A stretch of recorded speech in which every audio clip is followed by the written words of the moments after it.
Welcome friends. आज हम जानेंगे use pre defined cost centre इस ऑप्शन का यूज़ करना। पिछली वीडियो में हमने cost centre cost category option का यूज़ करना जाना था कि किस तरह से हम सैलरी पेमेंट करते हैं cost centre cost category option का यूज़ करके। और आज हम use pre defined cost centre इस ऑप्शन का यूज़ करना जानेंगे। तो फ्रेंड्स, हम सबसे पहले जाएंगे F11 की प्रेस करके इन्वेंट अकाउंटिंग फीचर में, और यहाँ हमें जाना है। देखिए फ्रेंड्स, कॉस्ट सेंटर और कॉस्ट कैटेगरी ये ऑप्शन यस होने चाहिए, और यहाँ पर use pre defined cost centre allocation in transaction इस ऑप्शन को हमें यस करना है। फ्रेंड्स, इससे पिछली वीडियो में हमने जाना था कॉस्ट सेंटर कॉस्ट कैटेगरी क्या होता है और उसकी एंट्री किस तरह से की जाती है, और आज हम pre defined cost centre allocation इस ऑप्शन का यूज़ करना और इसकी एंट्री किस तरह से की जाती है। देखिए फ्रेंड्स, हमने पिछली वीडियो में कॉस्ट सेंटर कॉस्ट कैटेगरी बनाकर सैलरी पेमेंट की थी एम्प्लॉय की, और आज की इस वीडियो में हम use pre defined cost centre allocation इस ऑप्शन का यूज़ करके जो हमारे एम्प्लॉय हैं उनकी सैलरी को हम परसेंटेज में पेमेंट करेंगे। देखिए फ्रेंड्स, यहाँ हम जानेंगे कि हमारी कंपनी जो हमारे एम्प्लॉय हैं उनको हमारी कंपनी परसेंटेज में सैलरी पेमेंट करती है, तो तब हम use pre defined cost centre allocation option का यूज़ करते हैं। यानी हमारी कंपनी जो है परसेंटेज में सैलरी पेमेंट करती है एम्प्लॉय को, तो अलग अलग एम्प्लॉय को अलग अलग परसेंटेज में सैलरी पेमेंट करते हैं, तब हम प्री डिफाइंड में इसकी एंट्री करके इस टॉपिक को कवर करेंगे। यानी हमारी कंपनी कोई भी सैलरी कोई भी कमीशन एम्प्लॉय को परसेंटेज में सैलरी या कमीशन पेमेंट करती है, तब हम यूज़ प्री डिफाइंड इस ऑप्शन का यूज़ करते हैं। अब जैसे ही हम इस ऑप्शन को यस करेंगे use pre defined cost centre allocation, तो हमारे पास आ जाएगा कॉस्ट सेंटर क्लास। अब हमने पिछली वीडियो में जो एम्प्लॉय को सैलरी पेमेंट की थी, तो हमने किस नाम से कैटेगरी बनाई थी वो हमें यहाँ पर क्लास नेम में टाइप करना होगा। यानी हमने एम्प्लॉय को जो सैलरी पेमेंट की थी, तो जिन जिन एम्प्लॉय को हमने सैलरी पेमेंट की थी, पहले हम यहाँ पर क्लास नेम में सैलरी एक क्लास बना लेंगे सैलरी के नाम से, और एंटर करके आगे बढ़ेंगे।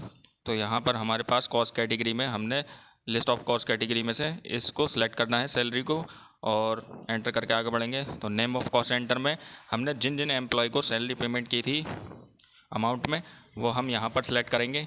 अब हमें इन एम्प्लॉय को परसेंटेज वाइज सैलरी को पेमेंट करना है, तो हम यहाँ पर इन एम्प्लॉय को सिलेक्ट करेंगे।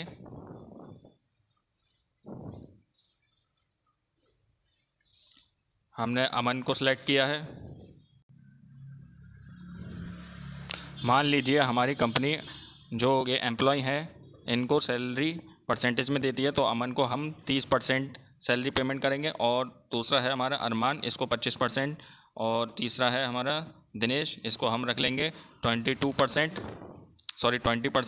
और फिर इसके बाद हम रखेंगे कमल को 14%, और सुमन को रखेंगे हम 11%।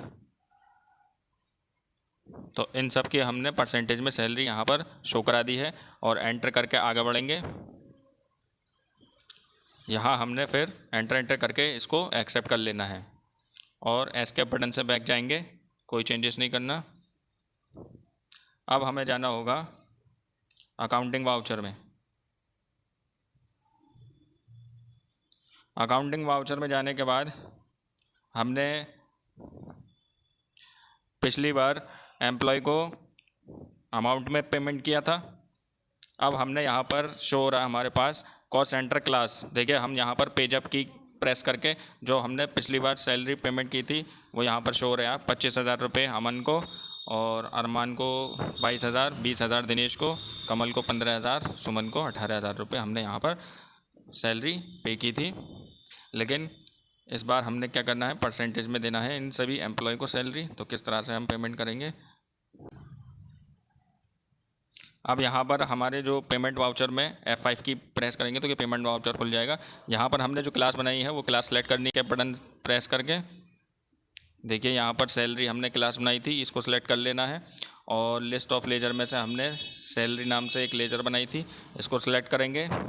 और एम्प्लॉय को कितना हमने सैलरी पे किया था, 1 लाख रुपये सभी एम्प्लॉय को हमने पेमेंट किया था। तो यहाँ पर 1 लाख रुपये टाइप कर लेंगे और क्रेडिट करेंगे कैश को, कैश सेलेक्ट करेंगे, कैश से अगर पेमेंट कर रहे हैं सैलरी को,